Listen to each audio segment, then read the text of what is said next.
Hello అండి. Welcome back to our channel. మీరు ఎక్కువగా రొయ్యలతో ఏం రెసిపీస్ చేసుకుంటుంటారో కామెంట్ చేయండి. నేనైతే రొయ్యల ఫ్రై చాలా బాగా చేస్తానండి. నేనే చెప్పుకుంటున్నాను కదా! కానీ నాకు చాలా నచ్చుతుంది ఈ ఫ్రై మాత్రము. ఒకసారి ఇలాగే మీరు ట్రై చేసి చూడండి. చాలా టేస్టీగా ఉంటుంది. ఇప్పుడైతే మనం రొయ్యలో స్మెల్ పోవడానికి ఉప్పు, పసుపు, నిమ్మకాయ వేసి బాగా మిక్స్ చేసి కాసేపు పక్కన పెట్టేసుకోవాలి. ఇలా అందులోంచి వాటర్ అంతా బయట వచ్చేస్తాయి కదా! ఇప్పుడు ఒక 2 సార్లు నీళ్ళతో బాగా కడుక్కొని వాటిని నీళ్ళంతా పిండేసి సపరేట్ ఒక బౌల్‌లో వేసుకోండి. ఇప్పుడు మ్యారినేట్ చేసుకుంటున్నాము. ఉప్పు, పసుపు, ధనియాల పొడి, కారము, అలాగే అల్లం వెల్లుల్లి పేస్టు, కొద్దిగా నూనె, పచ్చిమిర్చి, ఉల్లిపాయలు యాడ్ చేసుకుంటున్నాను. ఇవంతా బాగా మిక్స్ చేసుకొని ఒక హాఫ్ అన్ అవర్ ఫ్రిడ్జ్‌లో పెట్టుకోండి. ఇప్పుడు ప్యాన్ తీసుకొని అందులో నూనె యాడ్ చేసుకోండి. తర్వాత బిర్యానీ దినుసులు వేసుకోండి. మీకు ఇంట్రెస్ట్ లేకపోతే బిర్యానీ దినుసులు కూడా అవాయిడ్ చేసుకోవచ్చు. కానీ టేస్ట్ బాగుంటుంది వేశారంటే. ఆ తర్వాత ఉల్లిపాయలు, పచ్చిమిర్చి, కరివేపాకు వేసి ఉల్లిపాయలని వేయించుకోండి.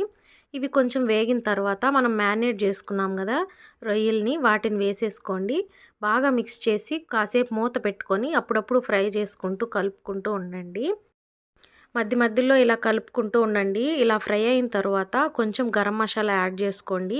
మనం ఇంకేమీ యూజ్ చేయట్లేదు ఇందులో. మనం మ్యారినేట్ చేసాం కదా ఉప్పు, కారం, ధనియాల పొడి వీటిని తప్ప ఇంకేం యాడ్ చేయట్లేదు.